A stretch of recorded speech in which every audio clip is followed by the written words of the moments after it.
So thanks everyone for joining us today. My name is Brian and I'm with Karsten Moss. He'll be helping to answer questions.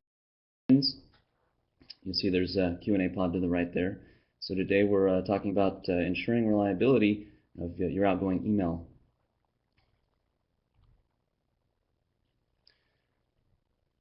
So we'll start by just briefly explaining the problem, going into a little bit more explanation of it, understanding the problem, fixing the problem, and then I'll do several demonstrations.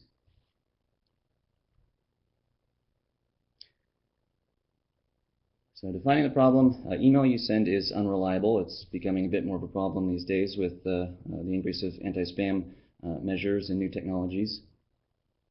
So as an administrator, you may have run into some of these situations, end users asking, why is my email ending up in everyone's junk email folder?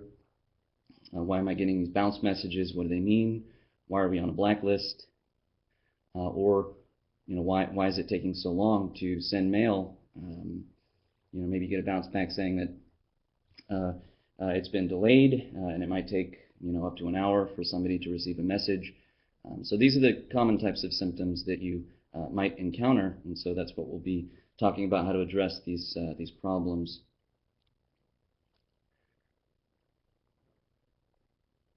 So understanding the problem, so why does this situation happen? Well, most likely it's because your IP address is not trustworthy. So that's a very important thing, is to make sure that your IP address is clean, that you're not on any blacklists, and the way to do that is conforming the standards, but then also making sure that you're doing all the things you can do to properly identify yourself, so not being too anonymous. And there's several technologies that we'll talk about here to help to properly identify yourself.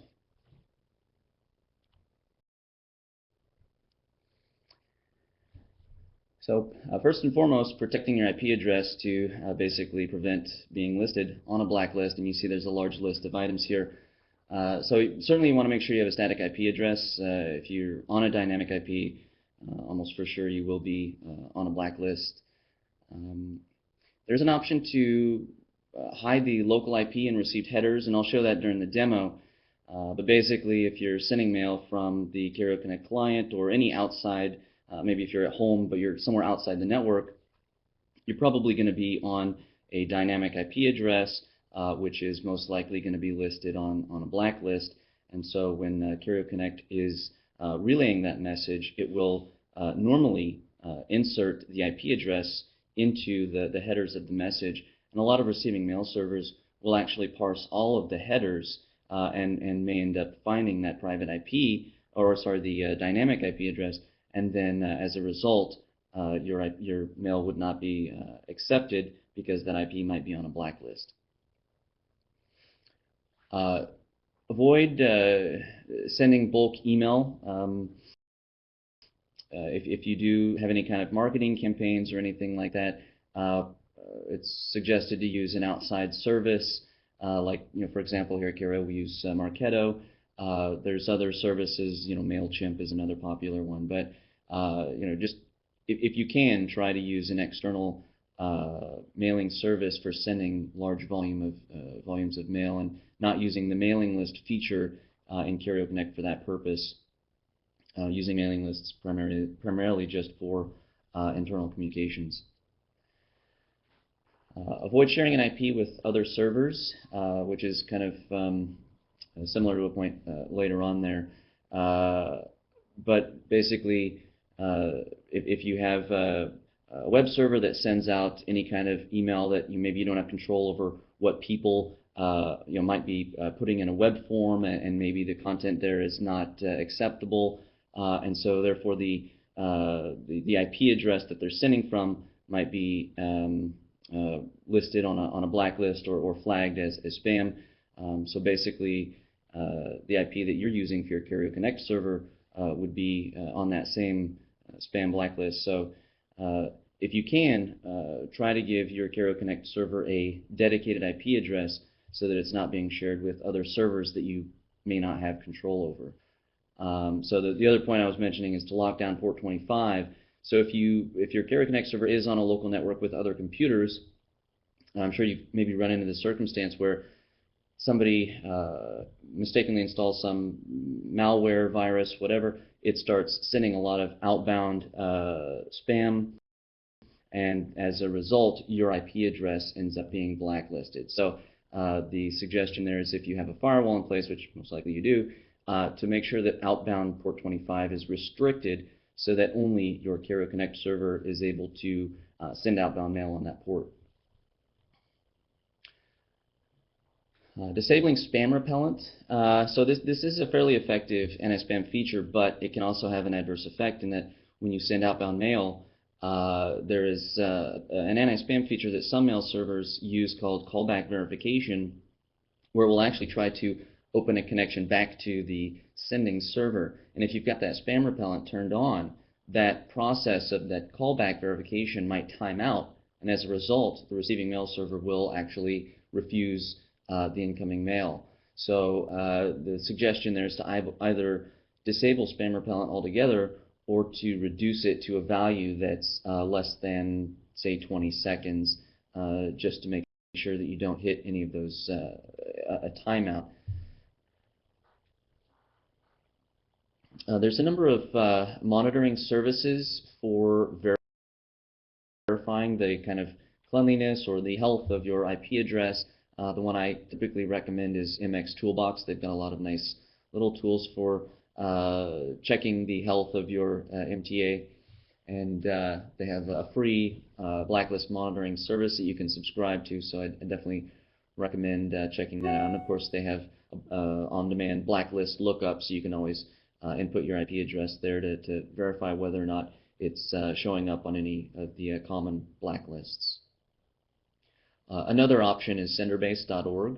It's a similar tool. They have their own blacklist. I believe Cisco is managing them, and also GoDaddy, I think, is using their service. So there's some interesting options on there as well for seeing if there's any other IP addresses within the same subnet that might also show up on a blacklist. I have heard cases where maybe not your IP is blacklisted, but another host in your subnet is, and that might impact you. So it's good to use Senderbase to check the trustworthiness or the status of other IP addresses that are nearby to you.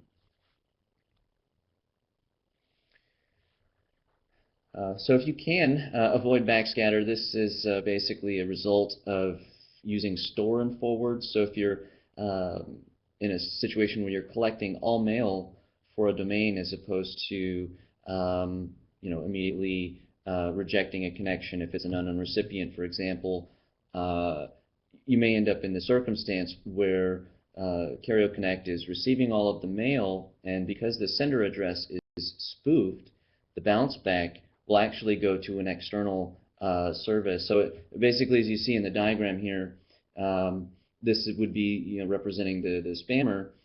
They're sending a mail to the Kerio Connect. Under normal circumstances, it would be rejected as spam and just filtered right away or bounced back to the sender. But in the case of Backscatter, the sender address is spoofed, and as the mail server collects the message, when it sends the bounce, it actually goes to the spoofed address and not to the actual spammer. So this is sort of the idea of how backscatter happens. It's almost like a form of open relay in that your mail server is actually relaying spam messages. So if you can avoid these situations of a store and forward for your domain, or if you are bouncing spam messages, there is an option in the spam filter that you can send a failure notification to messages that are considered as spam. So don't enable that option. So this is, again, Backscatter. There's more information, as I referenced here, on Wikipedia if you want to read more about that.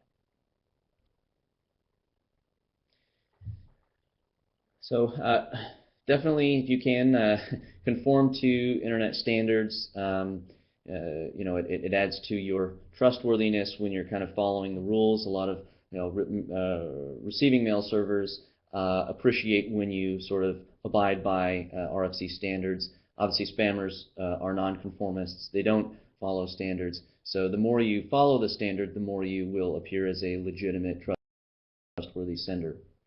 Some of the ways to conform to standards, first and foremost, you need a fully qualified internet hostname, and I'll show during the demonstration where you can go to configure that. You need a postmaster alias. So this is used if there's any kind of issue on the receiving mail server's end that there is some mechanism for contacting the owner of the sender domain or of your domain, and that's typically assumed as a postmaster email address. So I'll, in the demo, show where to configure that, although most of you probably know it's under the aliases, but I'll show that nonetheless. And then also making sure that you don't reduce the delivery retry interval below 30 minutes. The RFC, I think, is one of those, it's highly recommended not to drop below 30 minutes, although it's maybe not a direct violation, but I think if you do, in other words, if you're very persistent and every, let's say, 5 minutes you're trying to resend the message to get it through, maybe you're being graylisted or something like that, the receiving mail server may not appreciate that behavior and might end up putting you on a blacklist or just straight up not refusing mail from you. So that's another tip for kind of playing by the rules. And then, of course, if you enjoy reading RFCs, 2821 is the one I'm referencing here, and you'll see from the link how to where to get more information on that RFC. So identifying yourself, and that's kind of the next few slides, is all about identifying yourself to add your trustworthiness. One of the most important things you can do is to configure a pointer record or a reverse lookup record, which is a way to allow the receiving server to identify who you are. So us as users, when we're connecting to some remote server, we connect to a domain name, which is a forward lookup, which resolves to an IP address. Servers do the opposite. They get a connection from an IP address, and they need to resolve that to a domain name. So it's a reverse type of lookup that generally servers do. And this, of course, is something that helps to make your server more trustworthy. So how does it work? The receiving server performs the reverse lookup based on your IP. This is called a PTR type of DNS lookup. One important distinction about configuring this type of DNS record is that you can't normally do it through your own DNS management tool. You actually have to go through the internet service provider to update this record because it's the maintainer of the IP address that's responsible for creating this type of DNS record. It's actually not the owner of the domain name, it's the owner of the IP address. So may or may not be easy for you to track down the responsible person to update this record. It might be a little bit difficult, but it's very important nonetheless. And as far as the value that you should be defining there, it typically should be the internet host name of your Kerio Connect server. So maybe what's on the SSL certificate, but certainly what you've defined as the internet host name parameter, which I'll show in the demo. And that name that you provide there should also resolve in a forward lookup, so they'll be sort of inverses of each other. And again, I'll show that in just a few minutes. And if you want to learn more about RDNS or reverse DNS, again, I've got the link for that from Wikipedia here. And just to show you a quick screenshot from our management setup here, this is, you can see my colleague Carson is kind of laughing because part of it's in German here. This is actually a server we have. It's a virtual server running in a Golo facility in Dusseldorf, Germany. But they have a nice control panel. Fortunately, most of it's in English, so I can make sense of it. But as you see there, this is where you would go within their interface to configure your reverse DNS settings. So you'll notice there, if I grab the pointer, this is our IP address, and I've configured the host name as our kind of fictitious domain name as bindbrewing.com. So the internet host name is mail.bindbrewing.com, which happens to also be the NX record that I've configured and is the internet host name that I've configured in Kerio Connect.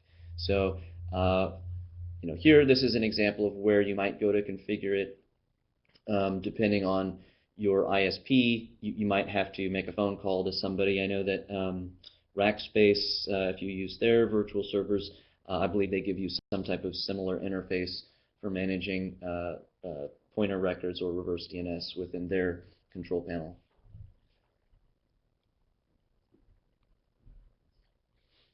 So DKIM, this is another very effective way to identify yourself. This is something actually we added in a recent release of Kerio Connect, so it's still a relatively new feature. And it allows the receiving mail server to quite definitively identify who you are and essentially almost whitelist you at that point. And again, this is to make you trustworthy. It's kind of a common theme throughout the presentation is making your domain and your IP address trustworthy to the receiving mail server.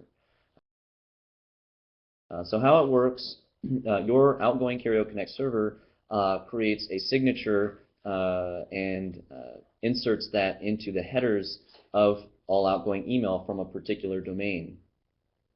The receiving mail server performs a DNS lookup, finds a TXT type of record which contains your public key, and that's something that I'll show that you have to configure within DNS, and it uses that public key to validate the signature that you've inserted into the headers of the message. So it's using DNS as a pretty definitive way to essentially authorize or verify that you are who you say you are. So this is a very effective way to essentially whitelist spam filters from a lot of receiving mail servers. So I've included a few links there where you can go to learn more about DKIM. We have a few different KB articles on it. Kind of the starting point is 1482. And then the official website for DKIM, dkim.org. And if you wanted to learn more, of course, I'm linking to Wikipedia throughout. I definitely enjoy that resource. There's a lot of well-written documentation there, so you can learn more from there. So Carson was just sort of asking me to see if there's any questions at this point. I suppose before I move on, I don't see anything yet in the Q&A, so I suppose nobody has any questions, which is either a good or bad thing. But again, feel free to ask questions throughout the presentation, and Karsten will try to address them as they come in. Otherwise, I can also answer those at the end of the presentation.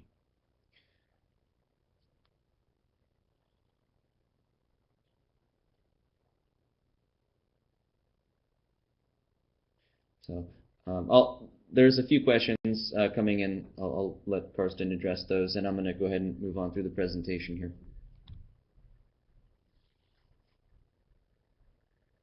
So the next thing you can do, which is similar to DKIM in that it's using a DNS type of verification system, is Sender Policy Framework, or SPF. So again, it's to prevent spoofing. It's a way to authorize or authenticate your domain, but in this case, it's based on an IP address and not a signature in the email headers. And this also, of course, just like everything else, makes your domain name or IP address more trustworthy. So how it works is the receiving mail server performs a DNS lookup, checks, okay, is there an SPF record configured for this domain? If there is, that record is a TXT record that contains a list of IP addresses. And so it's going to compare that list against the sender IP address that your outgoing mail server is sending from. And then that's how it's validating the sender's IP address. Similar to DKIM, if it's a positive result, most likely you're going to go right through without any problems, and your IP address will be perhaps not whitelisted, but at least for that moment to allow the message to come through. It'll bypass any other additional layers of spam filtering by the receiving mail server. Where can I learn more about SPF? This is pretty much, although there is a checkbox to enable it on the receiving end inside of Kerio Connect, a lot of this configuration is done through DNS, and in terms of how do I properly format the SPF record so that I can update my DNS. There's some resources here where you can learn about that. There's a lot of different tools out there for generating an SPF record. This one is just one I found, spfwizard.net. It seems to be quite easy. You just put in your domain name. So like, for example, we have Vine Brewing. And I'm just going to make it about as easy as possible, saying, okay, anything that matches my MX record, just automatically approve that. So there's sort of some syntax within SPF for saying, okay, anything that's sending from a valid MX record, allow that. So in a lot of cases, this is sufficient. I mean, you'll probably need to, if you have any kind of external services, like I was talking about earlier, if you're using MailChimp or Marketo or some external service, you'll want to also include the host names or IP addresses here, and then it will give you the full syntax. So basically everything that's in quotes is what you're going to want to use for your DNS record.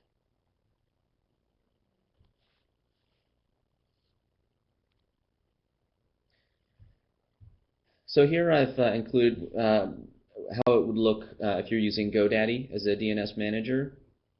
So you'll notice the two text records that I've created here for both an SPF and DKIM. So this value is what you would be capturing from that SPF wizard or whatever tool you're using to generate the proper syntax for the TXT record. In terms of the DKIM configuration, this is actually given to you or provided to you by Kerio Connect directly, and I'll show that during the demo, where you can go to capture this information. And I've got a few additional screenshots here just to show you. So when you're setting up the SPF record, you would use host as @ which basically means anything for your domain. You would apply the TXT value, which is here. And this is, again, what you would be copying and pasting from that whatever SPF generator you're using, like the one I was showing earlier. And in terms of the DKIM configuration, so the host, Kerio Connect always uses mail, and then the full host is mail._domain_key, and then here's the part that you're going to copy and paste, and I'll show you again in the demo where to capture this information.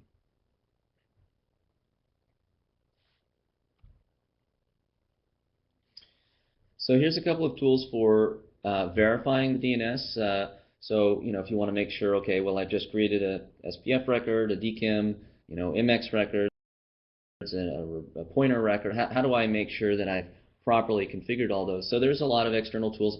Obviously, if you're tech savvy, you can go into a terminal prompt and use dig and NS lookup and these types of tools to verify records. But if you're like me and you like just going to a simplified web-based interface, there's a lot of them out there that have a very simplified tool. And as well, it's a good way to get a look at it from an outside network, because inside maybe your local DNS might be returning something different from what the rest of the world sees.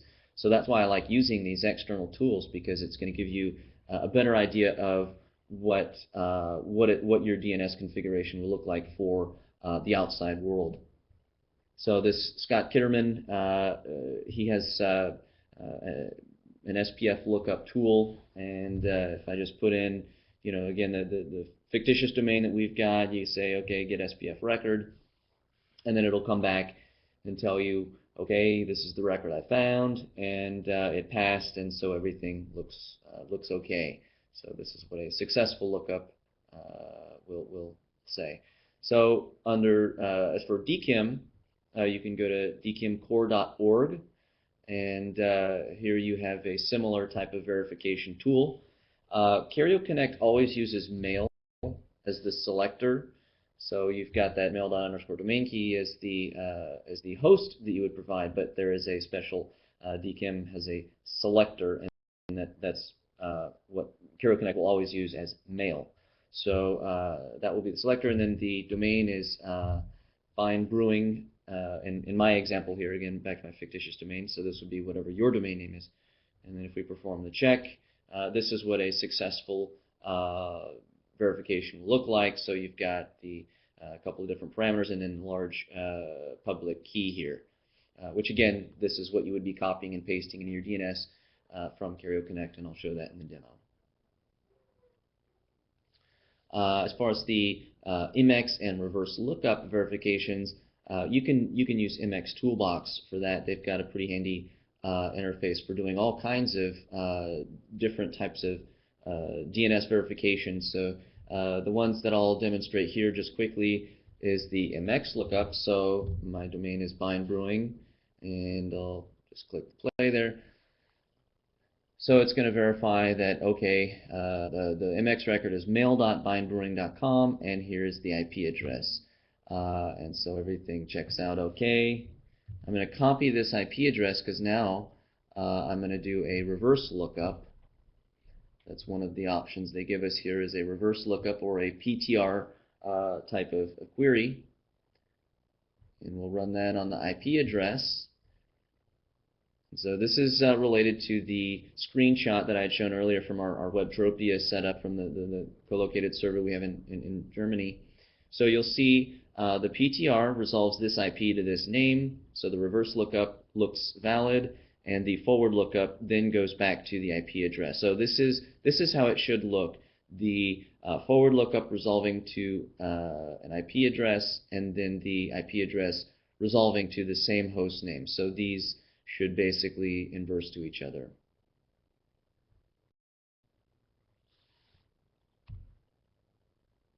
So once you've got the SPF and DKIM properly configured within your Kerio Connect and within your DNS, a way to verify that it's actually working is to use Gmail. So just send yourself, if you've got a Gmail address, just send yourself an email and then look at the headers of that message.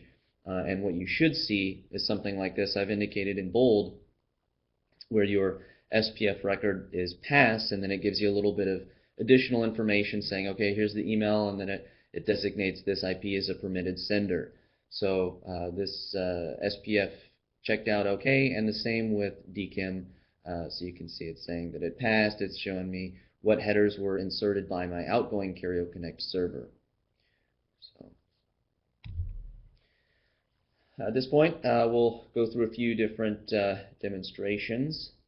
So let me jump over to, again, my fictitious Bind Brewing server here. So the first thing I'll show is the hiding of the local IP and the received headers. I really want to point this out because by default it's actually disabled, but it's really a helpful feature.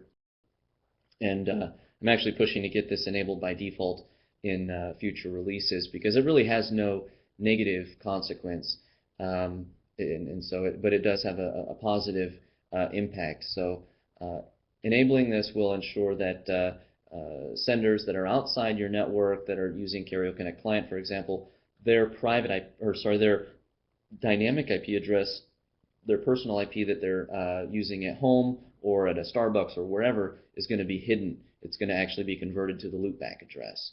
So this is a very important option to enable. Under the queue options, this is where you'll see that delivery retry value that I was referring to earlier.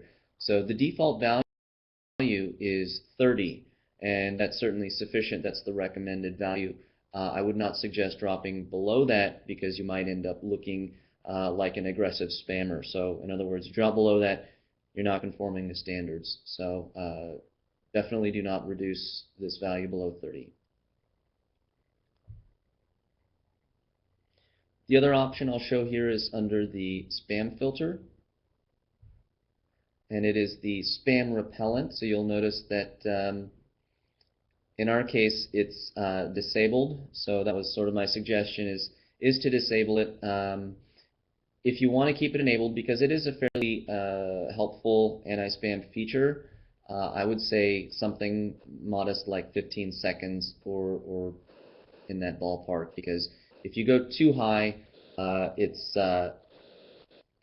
perhaps going to cause some problems when that receiving server does the callback verification and might time out. So, and then again, with all of the additional checking that your Connect server might do in terms of the blacklist lookups and so forth, you might set 25 seconds. It may actually take 30 seconds or more. So again, it's maybe not the best idea to have this, especially anything higher than about 15 seconds.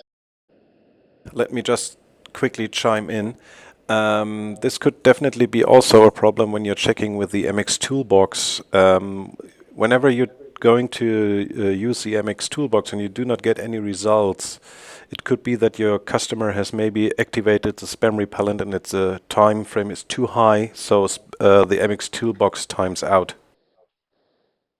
Thanks, Carson. Yes, that's true. Actually, I found that as well when I was testing with MX Toolbox. I think their tool waits for about 20 seconds and then assumes that your server is down if it doesn't receive a greeting within that time frame. So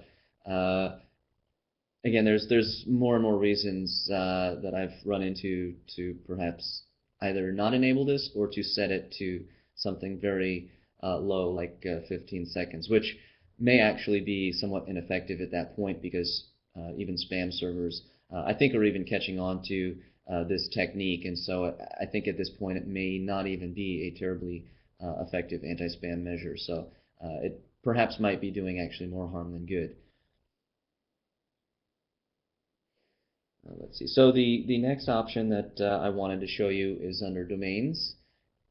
So I've been referring to the internet host name in several of the slides in the presentation. So that's configured here, this button, internet host name. So you'll see we've set that here as mail.bindbrewing.com. So this would typically be whatever your MX record is configured as. So in our case, mail.bindbrewing.com, but usually it's mail. Or smtp.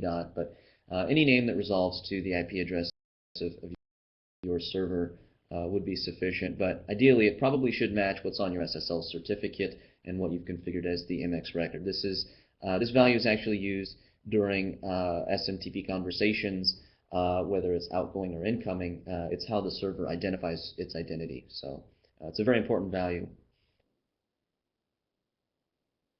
So the next thing I'll show is where to configure the postmaster alias. So that is here under accounts and then aliases. So I have just the one domain here, and then I will click add. Let's go ahead and add the postmaster alias, and we'll select a user.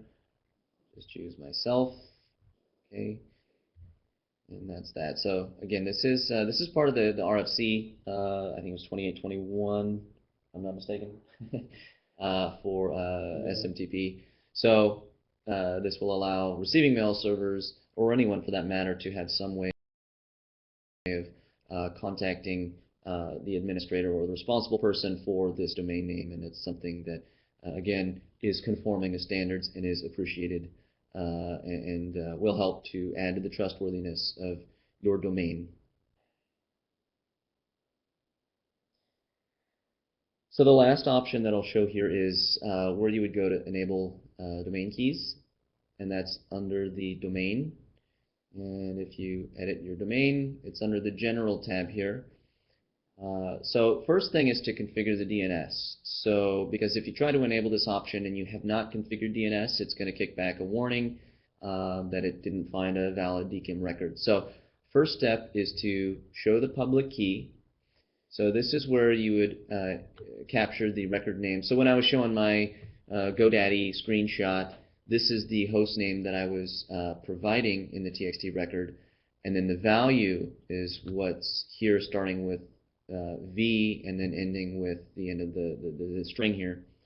So this is these are the two items that you would be putting into your DNS. And we do have a knowledge base article that talks about this similar, how to capture this information and update your DNS, although I think it's catered more towards if you're configuring bind, which is modifying actual configuration files, which is probably perhaps for some of you very feasible, but for others and for many of you who probably use some type of web-based control panel for managing DNS, the applicable information here is this part followed by this part. So if you've done that right, when you enable or when you check this box, DKIM will be enabled. So now any email that's sent from mybindbrewing.com domain will include that DKIM signature. And again, that's probably one of the most effective ways to bypass any spam filters by outside mail servers, especially Gmail or Yahoo. If you're sending to any of those domains, by having a DKIM record will almost surely guarantee that you'll get through.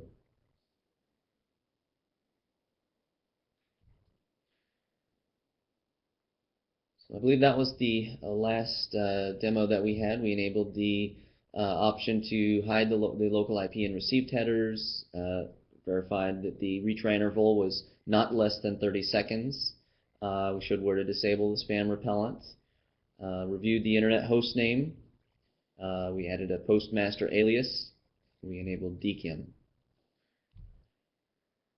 So at this point, we can go into the question and answer, and it looks like Karsten has been answering a lot of the questions here. It looks like he's left a few for me here.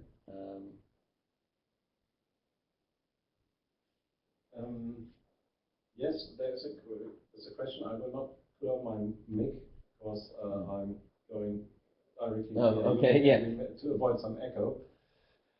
Steve Weiler has just asked if we have registered our email at the emailrec.org. It's something for look. Have you used it to register your email domain so it will be whitelisted? I don't think so, as far as I know. No. Mm-hmm. Yeah, I'm not familiar with this this service. Let's see.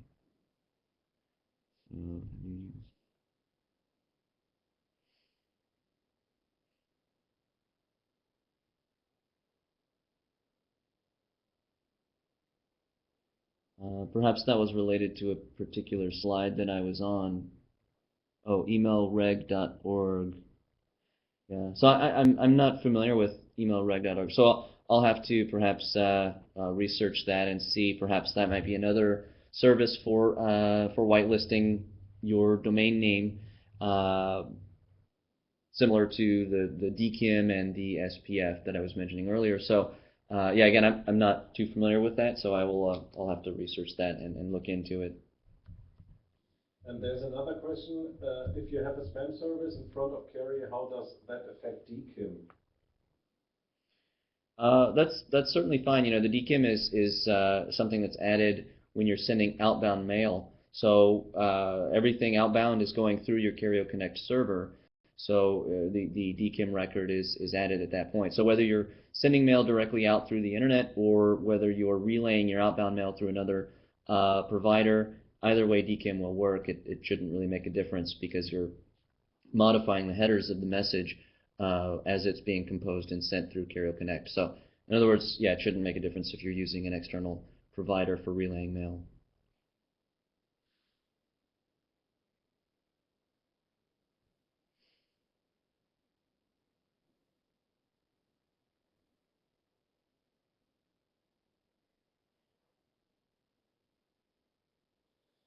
There was another question I've already answered. Maybe you can tell something additional to it.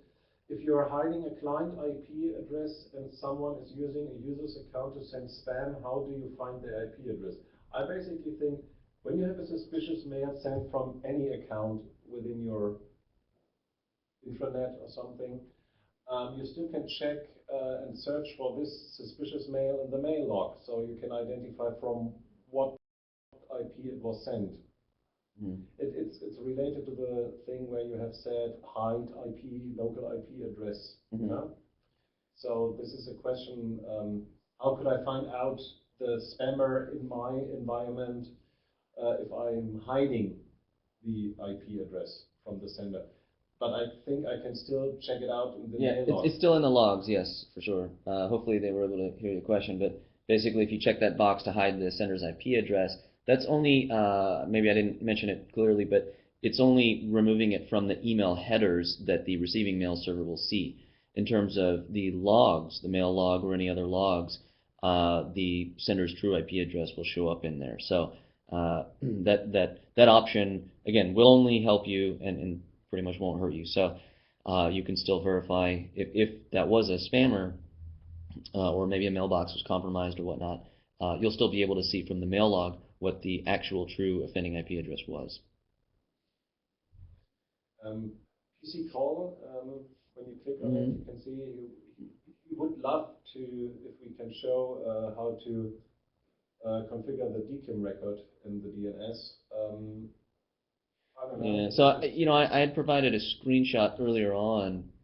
Perhaps I can show that again, but otherwise I'd have to log into our GoDaddy setup. But again, you might be using a different provider and having some different user interface for how you manage DNS records. But again, this is what the record looks like, at least for GoDaddy. Now this is a TXT record.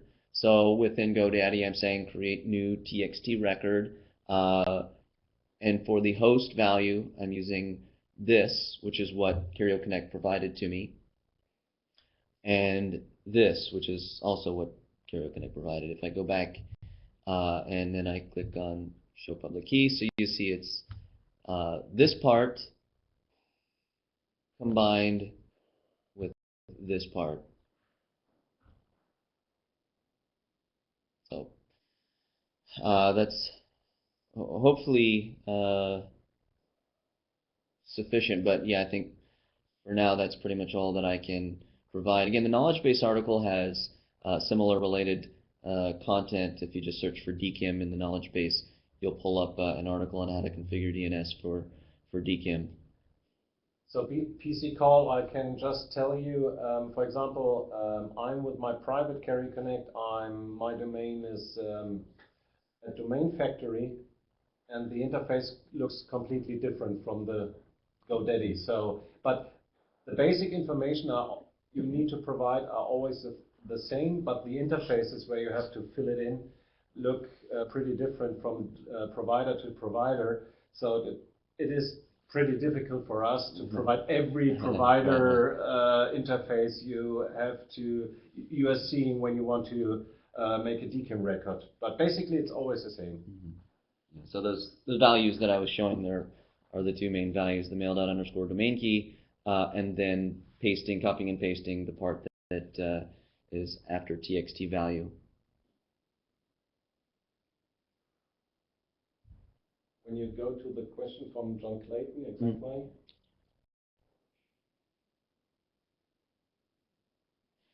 So there's a question about DKIM with multiple domains. So every domain name has its own DNS configuration. So the actual key is going to be the same, I believe. So it's going to be the same value, this part that you would be copying and pasting, but it is the DKIM is specific to each domain name. So for every domain that you have configured, you will need to separately configure the TXT record and the DNS for each of those domains. Basically, John, can you close the window, Brian, please? There is a Learn More link under the domain keys, which brings you and forwards you, I think, directly to our KB article. And there's also mentioned that, for example, every domain alias you are using, you need to provide an own DKIM TXT record. I hope this helps. Yes. I'm not seeing any other questions at this point. So I think we can go ahead and close out here. So my closing slide, if you've done everything right, there's a good chance that your mail will go through, hopefully better than 1 in a million. Yeah, the last question, if we are providing the slides, yeah, we can definitely make some PDF. Right, yes, yeah, so we can certainly share the presentation for those of you that would like to have an offline version. Of course, this is also a recorded presentation, so you can view it that way. Afterwards, we'll send you all the recording link. But yeah, we'll make sure that this page is publicly available so that you can review the content offline afterwards.